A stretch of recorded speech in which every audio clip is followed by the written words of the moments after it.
บริษัทพัฒนากสิกรรมลาวญี่ปุ่นจะส่งออกงัวพันธุ์สิ้นกฎห้ามว่าด้วยการเลี้ยงสัตว์ใหญ่เป็นสินค้า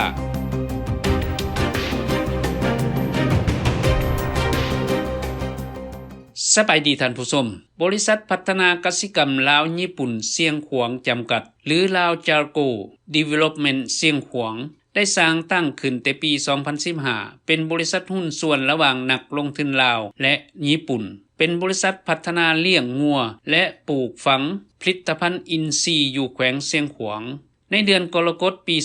2018 บริษัทหุ้นส่วนนมของเวียดนามก็ได้เข้ามาถือหุ้นในบริษัทลาวจากโกรตืมอีกการลงทุนระยะที่ 1 มีเนื้อที่ 5,000 เฮกตาร์ตั้งเป้าหมายเลี้ยงงัว 24,000 ตัวมูลค่า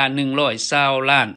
สหรัฐระยะที่ 2 จะเพิ่มจำนวนงัวให้เป็นแสนตัวรวมเป็นเนื้อที่ 20,000 เฮกตาร์รวมมูลค่าทั้งหมดเป็น$500 ล้านสหรัฐท่านหาจองจุงห้องผู้อำนวยการใหญ่บริษัทพัฒนากสิกรรมลาวญี่ปุ่นเสียงขวางจำกัดให้ฮู้ว่าปัจจุบันจำนวนงัวในฟาร์มมีทั้งหมด 1,800 กว่าตัวในนั้นงัวพันธุ์ซีน 1,600 ตัวโดยมีแผนจะส่งออกไปประเทศเวียดนามและประเทศอินโดนีเซียในท้ายเดือนกุมภาพันธ์ปี 2020ในงวดทำอิฐ25ถึง50ตัวในนั้นยังมีหลายประเทศที่ต้องการแต่ทางฝ่ายฟาร์มยังตอบสนองบ่ทันปัจจุบันทางบริษัทกำลังก่อสร้างฟาร์มงัวนมหรือรีสอร์ทฟาร์มงัวนมอินทรีย์ในเนื้อที่10เฮกตาร์ประกอบมีโรงเฮือนงัวบ่อนผลิตอาหารบ่อนหีดนมงัวคาดว่าท้ายปี 2020 หาปี 2021 จะให้สำเร็จและจะนำงัวพันธุ์นมเข้ามาเลี้ยง 8,000 ตัวนี่ก็คือบริษัทฟาร์มงัวที่แขวงเสียงขวางมาเล่าสู่ฟัง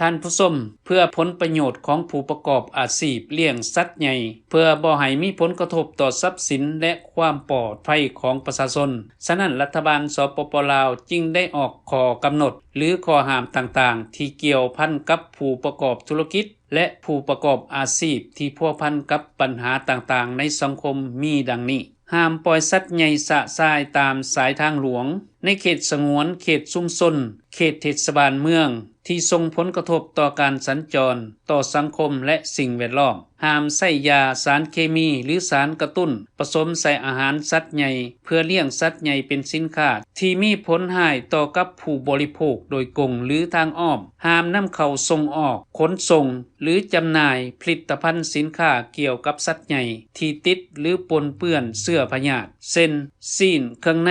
และส่วนอื่นๆห้ามฆ่าคั่วบริโภคหรือจำหน่ายสัตว์ที่ติดเชื้อพยาธิหรือเป็นพิษเด็ดขาดห้ามฆ่าสัตว์ใหญ่ที่ถือผ้าโดยเฉพาะสัตว์เลี้ยงที่สงวนแนวพันธุ์ห้ามส่งออกแนวพันธุ์สัตว์ใหญ่ที่สงวนพันธุ์ยกเว้นกรณีอนุญาตเป็นพิเศษห้ามบุกเบิกจูดทำลายป่าธรรมชาติแหล่งน้ำที่ดินเพื่อใช้เขาในเป้าหมายเลี้ยงสัตว์เป็นสินค้าโดยบ่ได้รับอนุญาตต่อพนักงานและเจ้าหน้าที่ที่เกี่ยวข้องห้ามสวยใส่สิทธิ์หน้าที่ตำแหน่งบังคับหรือนาบคู่หับสินบนขอสินบนซึ่งสร้างความเสียหายให้บุคคลนิติบุคคลการจัดตั้งที่ดำเนินการส่งเสริมเลี้ยงสัตว์ใหญ่เป็นสินค้าในทุกรูปการหากบุคคลนิติบุคคลและการจัดตั้งที่ละเมิดข้อตกลงดังกล่าวจะถูกกล่าวเตือนศึกษาอบรมลงวินัยและใส่แทนค่าเสียหายทั้งแพงตามกฎหมายหรือทางอาญาตามสถานหนักหรือเบา